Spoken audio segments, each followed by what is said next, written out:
Bismillahirrahmanirrahim. Assalamualaikum warahmatullahi wabarakatuh. We as the presenting group would like to present the findings for case study 3. This case study is about a text written by Abu Hamid al-Ghazali, also known as Imam Ghazali, which titled Munqidh min al-Dhalal, or Deliverance from Error. First of all, this is our agenda for the presentation. Munqidh min al-Dhalal is an autobiographical account of Imam Ghazali's struggle during a period of spiritual unrest in his life. The book begins with Imam Ghazali replying to a colleague who had questioned him regarding the aims and inmost nature of sciences and the perplexing depths of the religious systems.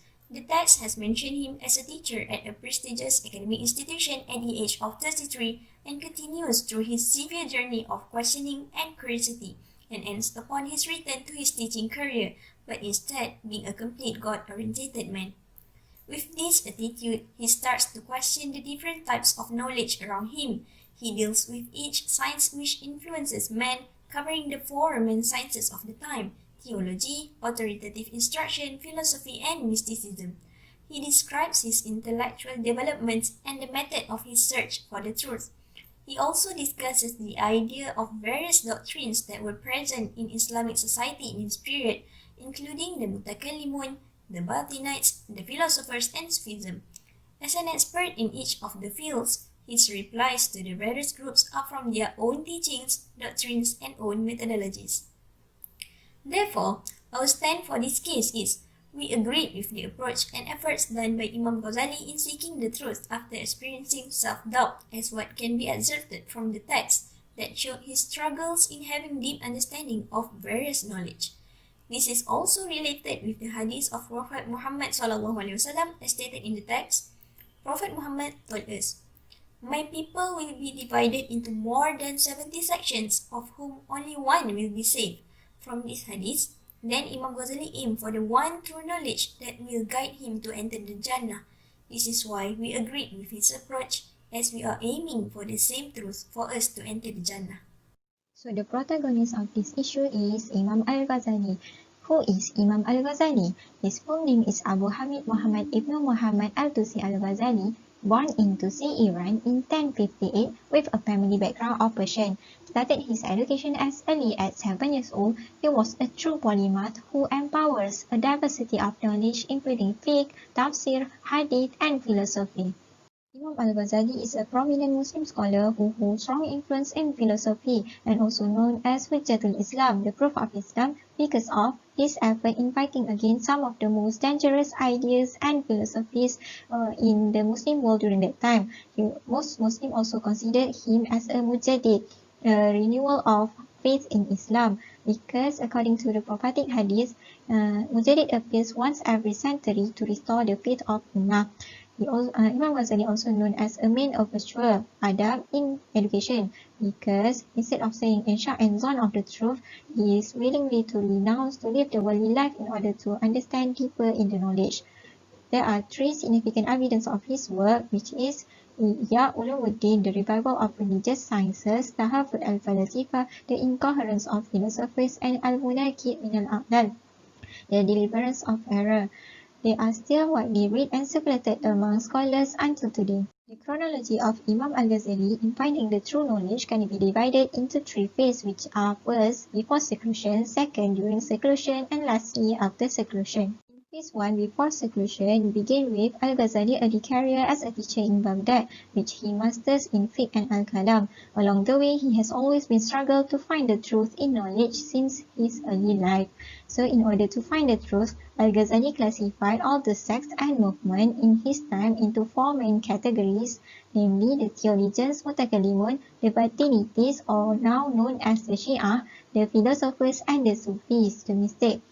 So there was, among these four groups, there was an imbalance between mind and heart, or between the outer and inner aspect among these seekers of the truth.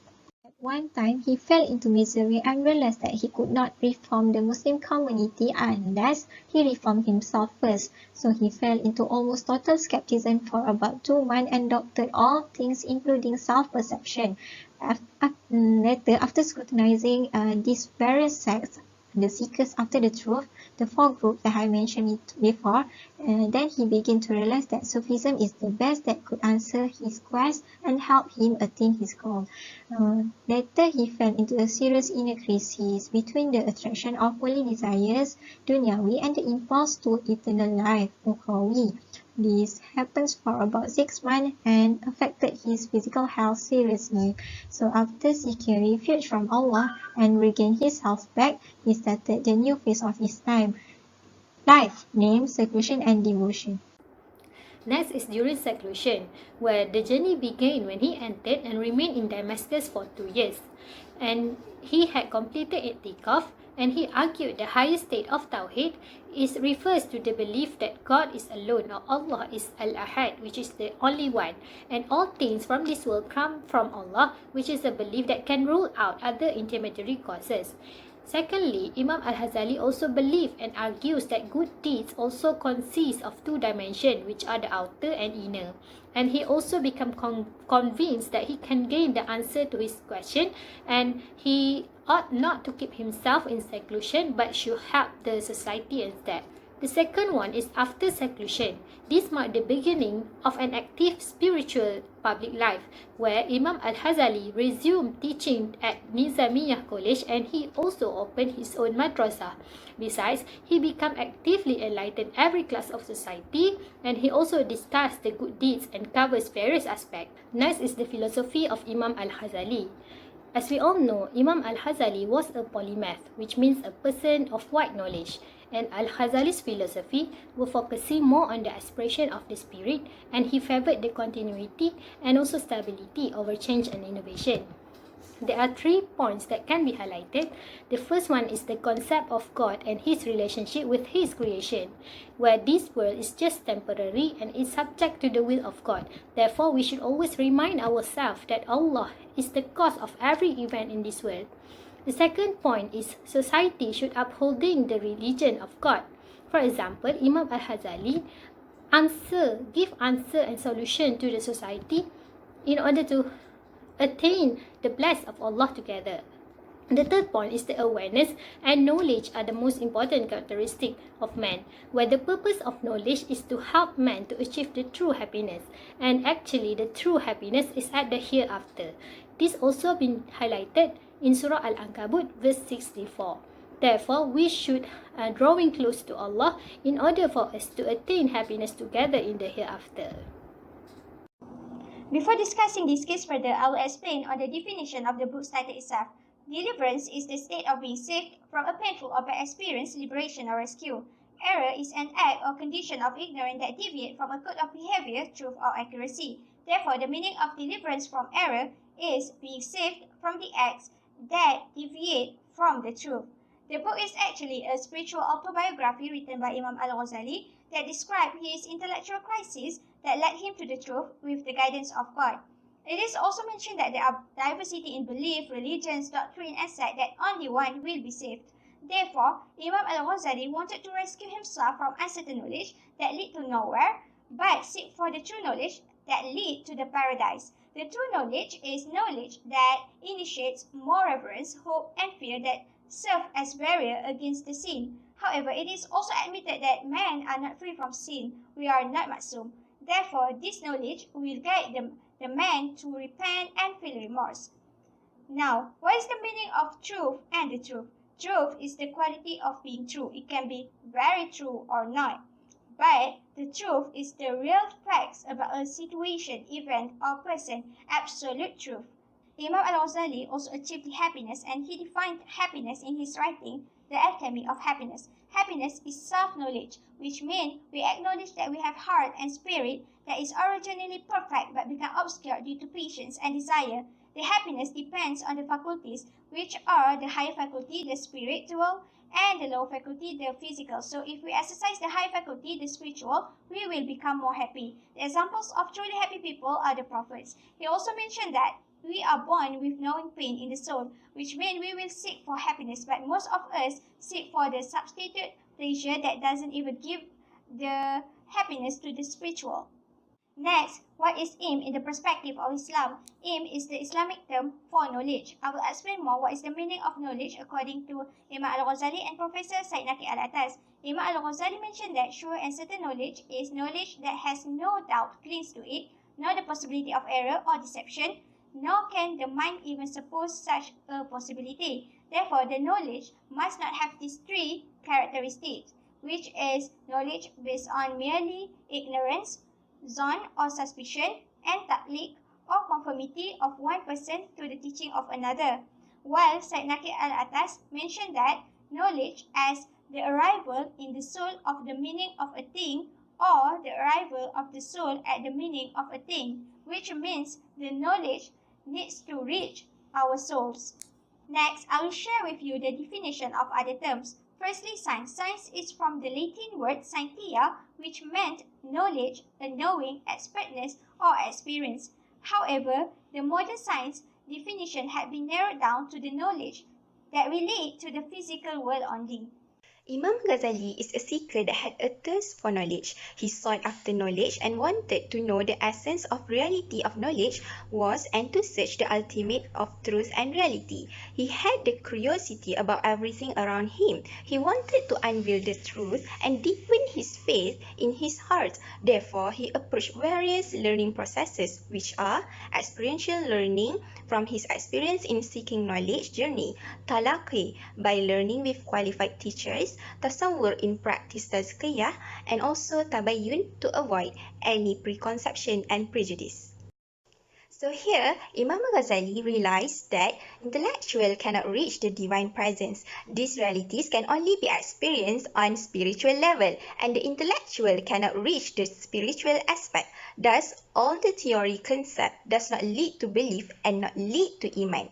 Belief and iman are the quality of the heart. Assessing the reality of spiritual world proves the reality of Allah's divine presence. Hence, awakening the human heart and soul consciousness which is aligned with Islam. This path is called tasawwuf, and the way of Sufi known as the way of the heart that leads to greater level of consciousness beyond the thinking. It is a journey that goes deeper inward to higher levels to experience the consciousness and attain the iman, Islam and ihsan states.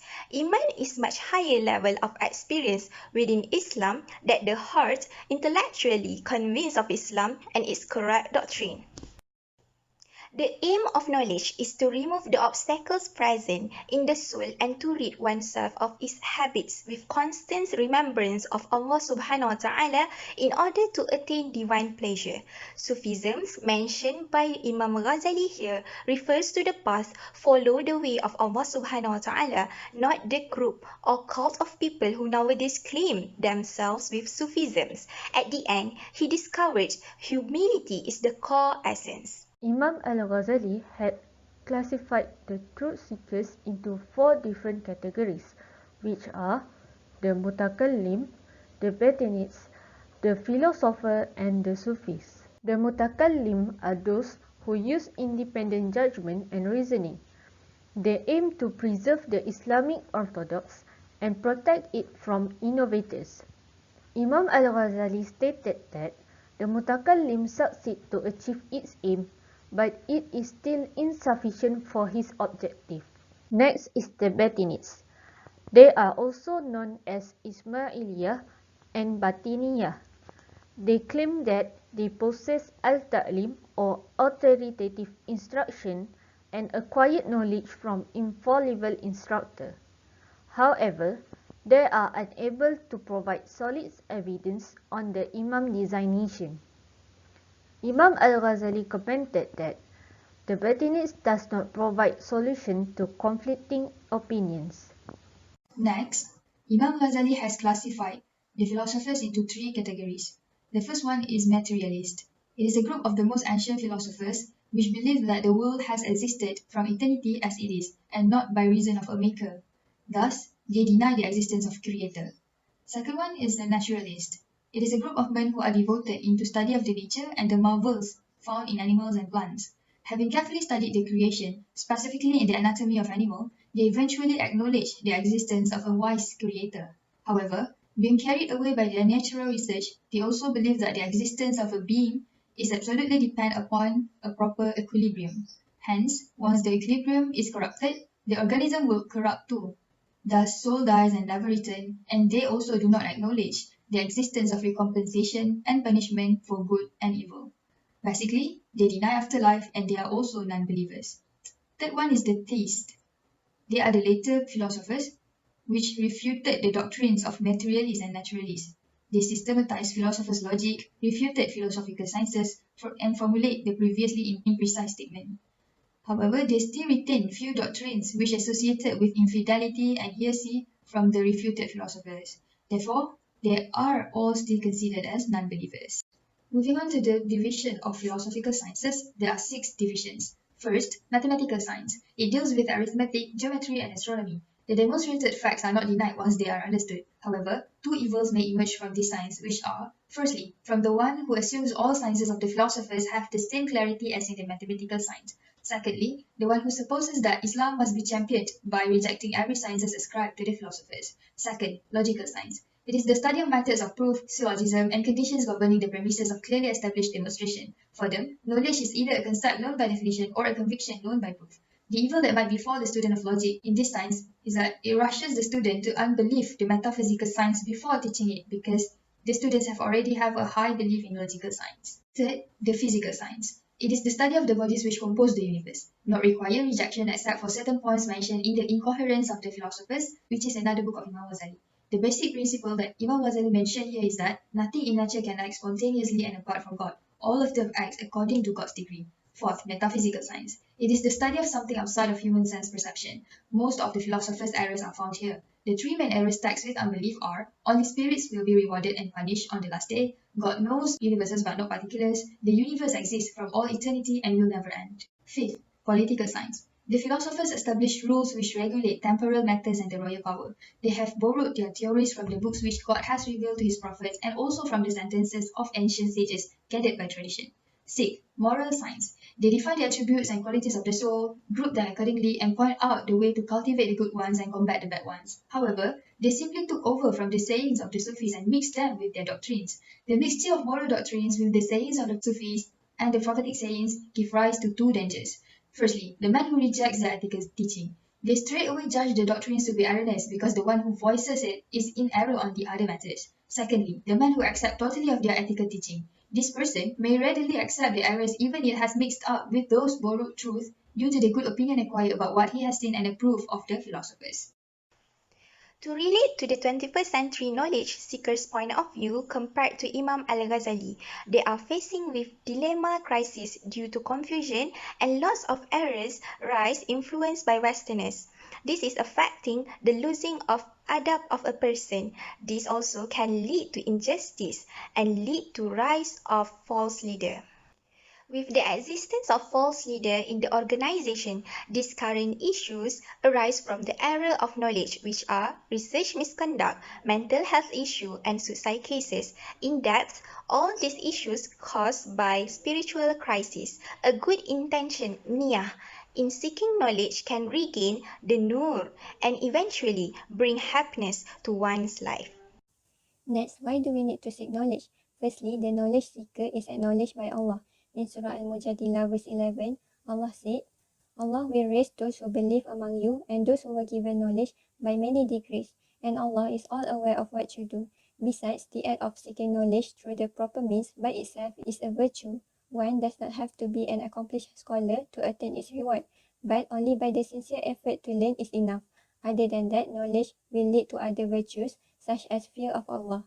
The more we attain knowledge, the more humble and virtuous a person would be. Secondly, knowledge plays an important role in our daily life. Imam Al-Ghazali in his book tells us that in order for us to perform ibadah and to be safe from error, we must first know God before worshipping Him. How can we worship Him without knowing His divine names, qualities, and essence? He then continued saying that we must know what is necessary to perform religious duties and what is prohibited. We are also required to learn knowledge that matches our current conditions. For example, learning sciences such as chemistry, biology, or medicine are encouraged in accordance with our current needs. In fact, having more knowledge about ourselves and the world makes us feel more humble before the greatness of the creation of Allah. Last but not least, why we need to seek knowledge is because it is compulsory for us as Muslims. In a hadith, the Prophet said, seeking knowledge is an obligation upon every Muslim. Hadith by At-Tirmizi. Not everyone is given the same capacity or opportunities to learn. However, it is our sincere effort to know and to seek that will be accounted for, inshallah. Sirah, Prophet Musa and Prophet Khidir in Surah Kahfi. The knowledgeable guy that Allah means is Prophet Khidir. They meet together at a place called the meeting between two seas. They continue their journey together. Along their journey, Prophet Khidir had leaked a boat during their journey to some place, killed a kid, and built a house without any wages. Prophet Musa asked Prophet Khidir about his actions, but he did not answer. In one hadith, Sahih Bukhari stated that Prophet Musa said to Bani Israel that he is the most knowledgeable person among them. Allah then reprimanded Prophet Musa and reminded to him that all the knowledge that he had was from Allah and all the knowledge should be relied on Allah. Later, in Surah Kahfi, Allah asked Prophet Musa to look for a more knowledgeable guide than him. After a while, Prophet Khidir answered to Prophet Musa's questions. I leaked the boat because the boat belonged to poor people. If the boat was in a good condition, the king will seize the boat. I killed the kid because I worry that the kid will ask his parents to do evil, while the kid's parents were a religious person. I also helped to build a house for 2 orphans because the orphans' father planted their property under that house. From this sirah, Prophet Musa and Prophet Khidir, there are 5 characteristics that we could learn to become an excellent student. First, we need to travel out from our place to seek knowledge and gain experience. Whoever wants to become a success person, he need to make a great effort and sacrifice in order to seek knowledge. In one hadith sahih narrated by Abu Hurairah means Allah will ease the path to paradise for whoever take a path to obtain knowledge. Second, we need to have high determination in seeking knowledge. Journey in seeking knowledge is not easy. High determination is important in seeking knowledge to produce a good result and to keep ourselves focused. One hadith Sahih Muslim narrated by Abu Hurairah means, a strong believer is better to Allah than a weak one, and always seek help from Allah and do not refrain from it. Third, we need to have ubudiyah attitude. Ubudiyah is an attitude, sifat that everything is rely on Allah. Everything we did, every knowledge that we seek, we need rely it on Allah, so that we become a Muslim that balance dunya and akhirat. Fourth, we need to be tawadu, humility. Tawadu is meant to be humble. Don't be arrogant with the knowledge we possess. The most important is, we always need to respect our teachers and well-mannered when seeking knowledge. It said in Malay proverb, be like paddy. The heavier the contents, the more it bends. The more knowledge we obtain, the more humble we need to be. Lastly, we need to be a patient person. In seeking knowledge, there will be many challenges that undermine our goals and objectives. So be patient and keep working. In Surah Ali Imran verse 200, Allah asks us to be patient in everything we did and increase our patience for any upcoming challenges. Next, manners in seeking knowledge. According to Sheikh Faraz, the famous Islamic scholar, categorized the manners in seeking knowledge into outward and inward aspect. For outward aspect, a student should repeat and review the knowledge, as by repetition, we learn a lot, while for review, it helps us understand the subject clearly. Second, it is encouraged to jot down important points to be reviewed later. Third, asking is a part of seeking knowledge to prevent misunderstanding. Questions should be asked properly and clearly. Fourth, is to have extra readings in a guided way, which this will deepen our understanding of any topic. Lastly, it is important to be ready before class. We can have early reading to help us understand better. For inward aspect, intention is the most important element of gaining knowledge for the sake of pleasure of Allah. Second, we should have clear and defined goals in seeking knowledge. For example, our goal is to share with others the knowledge that we gained, not to show off.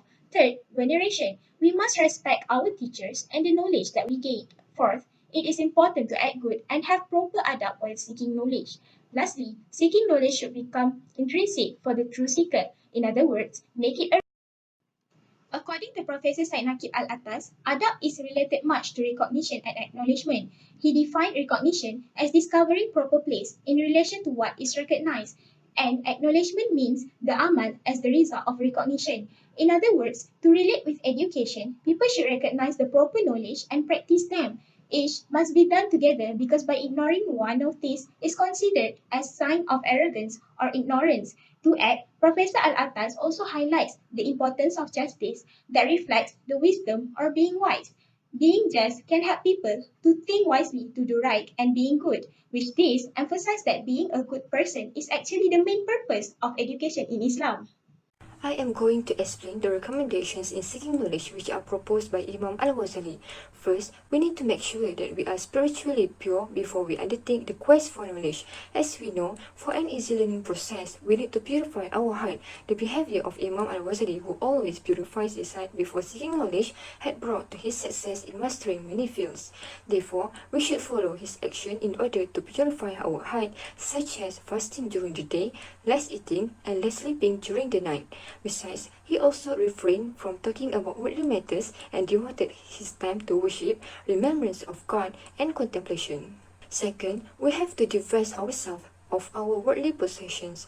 In other words, we have to detach ourselves from hearth and home and devote ourselves to the search for knowledge and the pursuit of the hereafter. This point showed that we need to do a lot of sacrifices in terms of our time, energy, family, and money for the sake of knowledge. As we know, his effort to gain knowledge was to achieve the level of certainty about something so that he was free from the feeling of doubt. The evidence of his sacrifices to seek knowledge was that he had given up his reputation, position in Baghdad, but decided to leave all his fame, wealth, and family for learning and resolving his doubt beneath his heart. Third, we need to learn the fundamentals of the praiseworthy sciences such as linguistics, tafsir, hadith, fiqh and kalam, and then specialize by studying one or more of those sciences in greater depth. Imam Al-Ghazali had deepened his knowledge in many disciplines, but his major field was in philosophy. His expertise in the field of philosophy can be proven through the writing and productions of books such as Tahfud al-Falasifa, Ihya al-Ulum al-Islamiyah, Ihya Ulumuddin, and many more.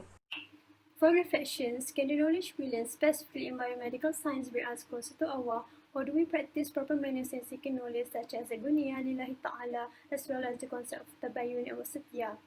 As conclusions, the elaborate of errors is about the journeys of Imam Al-Ghazali in seeking the truth that aims to achieve the level of certainty that left the hearts no room of doubt to a complete understanding of the knowledge, whereby the true knowledge will enhance the reverence, fears, and hopes to Allah and increase the barriers of protection from sin.